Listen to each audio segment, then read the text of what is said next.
Ndinokuchingamidzai pano pachirongwa papaivapo kare audiobooks, patiri kupfuurira mberi nebhuku redu Pfuma ndeye maoko, chitsauko 2. Mhirapo mwana womuroyi, ukangoedza kutiza wotoziva kuti pako pakuperera. Ndiwo unozviti hombarume nhai, ibva watokanda pasi pfumo rako netsuro idzo. Ava varwi vashe chivhima ushe vaishevedzera kuna kufa kunesu. Kufa kunesu aive dangwe rava zvauya nepi. Chijaya ichi chaiva namakore 17 okuberekwa. Chakanga chafumobata jongwe muromo kuenda kundotsvaga usavi musango. Zvino uku kwakanga kwava kudzoka kumusha. Chakanga chaona rimi romoto nokunzwa mheremhere chichiri chinhambwe, ndokuita ushamwari nemhepo. Chijaya ichi chaiva hombarume chaiyo. Chakange chakatodza baba vacho nozvoudzimba, sezvo vakuru vakati mbudzi kudya mufenje hufananyina. Hapana vezera rake vaisvika paari pakuvhima. Kufa kunesu akaona mazerume 4 achiti tandabvu tandabvu achiuya kwaari. Mazerume aya aiva nezviso zvaitaridza utsinye. Akatanga kubvunda sorutsanga ruri mumvura yehova. Akabva ati tandazu nazvo. Akati ataure akakoniwa. Akada kuvatyisidzira nepfumo akatadza. Akabva ati pfumo netsuro dzaive nadzo pasi tsve. Pfumo rake raiva ramatata avasekuru vake vazvinokona, raiva rava pasi. Mudzimu wame wadimbura mbereko, mukauru. Musha wenyu wangovarota. Hama dzenyu dzatova nhapwa dzashe chivhima ushe. Kana imi muchida kuva nhapwa, motevera. Kana muchida kufa moedza kurwisa, muzvionere pamhino sefodya. Vakadaro varwi vaya.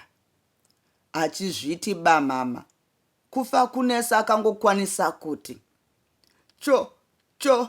chokwadi chakati wana nhaka chokutorerwa upfumi nehuku dzavanhu. Izvi zvandiwana ndichiri pwere. Ini ndaifa ndichi. Hahana kupedzisa zvaida kutaura, nokuti akabva ainzi mbama iyo ndiye tiba pasi, dzungu chete. Achiti kwara kwashu kumuka neshungu, akabva anzi dzvi namazerume 2. Vamwe 2 vakati dyore dyore, pfumo netsuro dziya voenda naye kune voruzhinji. Vachisvika, kufa kunesu akasvikowana vamwe vakabata makotsi vachichema. Pavanhu ava paivawo naamai vake, avo vaichema zvaisiririsa. Akasvikovabvunza, ko, zvaita sei nhai amai? Akadaro akatarisana namai vake vachinhamo, avo vaingopfikura kuchema. Baba iwe kanisoko, ndiwe zvako mwanangu, wanga usati wadzokasu. Inga wawana musha wangovarota, unotobvunza hako. Ipapo vakabva vanyanyisa kuchema, ndokuzoti unoti baba vako vachiri vapenyusu nhai mwanangu. Izvozvi tatomirira kupinda munzira yokuenda kwashe chivhima ushe, uko tichanoitwa varanda. Chitokanganwa nezvemusha wako, wochifunga nezvenhamo tsvuku yotonotarisana nayo taveko. Vakadaro vachinhamo vaona dangwe ravo. Kufa kunesu akatanga ati dhi pasi nechibhakera ndokuzoti, ndombotura mafemo ndichitenda rutsigiro rwenyu. Ndini wenyu muverengi Tete Chichi. Ngatipfuurire zvedu pamberi. Kuita sei kukanganwa musha wangu? Izvo ndizvo zvandisingambofa ndaita, kunyange ndikapurura urwa nehapwa. Inga munozviziva wani kuti vakuru vakati, chapera chii? Mazuva mazhinji, makushe emombe mashoma. Chokwadi mukuru wava zvinokona vachamuona nhaka, kunyange zvikatsvuka seropa. Iwe chijaya, uri kuti chii? Machinda, uyai tiite kanyama, nyoka yemunhu iyi. Hatidi kunorera nzou murupfata, mangwana tichazvishaya. Rakadaro rimwe jinda rashe ranzwa zvaitaura kufa kunesu. Izvozvo raikwenhaira rakananga kwaiva nakufa kunesu, rakabata bakatwa. Aizve mabvura, wava kuita seizve? Usade kuita chinhu tsoro isati yadziya. Hauzivisu kuti mandikurumidze akazvara mandinonoka. Uku kutaura kwemunhu arwadziwa. Zvose izvi zvichapera vaveko, kumuzinda kure. Akadavirwa nerimwewo jinda. Ishe Chivhima Ushe akatsinhira izvi achiti, hauoneka, hapo wabaya dedo nomukanwa. Ndiko kutaura kunoita vamwe varume. Saka, machinda, iko zvino hatichada zvokusweropedza nguva. Uyai tichipinda munzira nguva yaendedzeka. Uyezve ini ndava kufunga vahosi vangu. Vose vakaita murongomore voenda kumuzinda washe Chivhima Ushe, uko kwaiva nemitunhu inoverengeka. Chakava chipata-pata, nhaka yemakonzo. Kwaiti runotinha mombe nembudzi rwuri nechemberi, nerwunotinha nhapwa rwuri shure. Vaya vaiva vanetsa vaiita zvokurongedzera muviri sezvindumurwa. Vaingonzi ga nebakatwa pauro, ndiye pasi rurunya. Sarei vava nyama yamagora.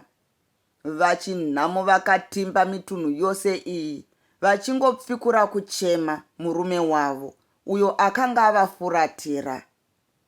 Uyu wokufa kunesu achingozvisimbisa somunhu wechirume, asi iwo mwoyo uine godo guru. Chokwadi chakaitika musi uyu hachitauriki. Yaingovafungira mumwoyo rwendo rwembwa. Iyo misoro ichingovahota nokufamba senguruve. Vakati pesengu wenze nehwenze, ndokuti tuturu tuturu napakarwizi kainzi donhodzo. Vachisvika, vamwe vakaputsikira mumvura kuti vamboti nonono, sezvo vakanga vabikwa nokupisa.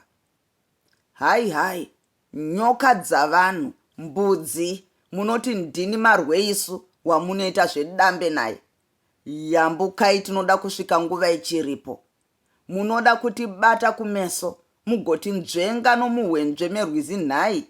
Chokwadi, nemiwo munobva maziva kuti penyu pakupererai. Aizve machinda, munozviregerera zvichipwatitsa mvura sezvura. Zvizvindikitei. Chinenge chanyara chiurayei imomo chiti rushu, sechazvimbirwa nemangai. Akashevedzera Ishe Chivhima Ushe kuvarwi vake, anzwa upwata-pwata hwemvura, iyo nhapwa dzaipwatisa apo dzaigeza pamwe nokunwa.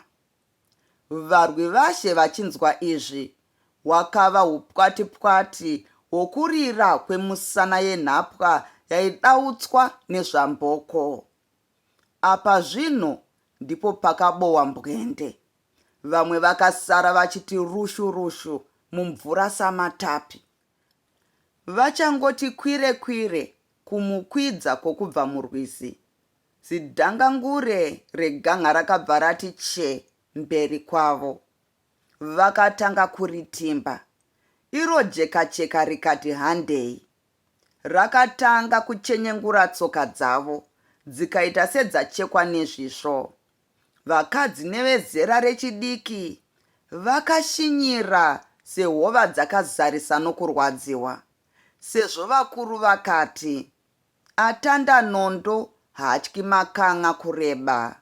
Nhapwa idzi dzakaedza kuzvisimbaradza dzichitya kuurayiwa. Vachangoti pesengu gangariye ndiye muchikomo, burutsa mwana pacha-pacha. Vachangoti pote chikomo ichi, vakaerekana vatarisana nohungoromore hworusvingo rwaShe Chivhima Ushe, urwo rwaiva mujinga megomo iri. Rusvingo urwu rwakanga rwakavakwa namazvikokota chaivo. Rwainyatsooneka mujena guru raivako musi uyu. Rwaiva rwakakombwa nomurongorongo wehwenze dzaiti, nechekuchamhembe kwaiva naburutsa mwana, kumabvazuva kwaiva namarirangwe, kumavirira kwaiva namakumbira, kumaodzanyemba kuchivawo nambire. Ishe Chivhima Ushe aiti kana akati zomba panharire yaburutsa mwana, irwo ruoko rwakati kwati norushaya, agoti ndee kuyeva nyika yake yenhaka yababa vake vachimukombe. Aibva anyemwerera achiratidza govero ramazizino ake. Rusvingo urwu rwaiva nezisasa rimwe chete, raiva nechekuchamhembe. Raigara rakarindwa nemazirume 4 aigara akati neya-neya namadziro. Iwo mazipfumo akanzi dzvi mumaoko. Vachengeti ava vaiva vakati kwati-kwati norusvingo nechepamusoro. Hapana musemi aiti dau nechapedyo akasaonekwa. Vachengeti ava vaiva vanakondo chaivo. Nechemukati morusvingo waingoona hupwititi hwehutsi hwavabiki vaiita basa ravo rokupfondera. Ndatenda nekuteerera kwenyu.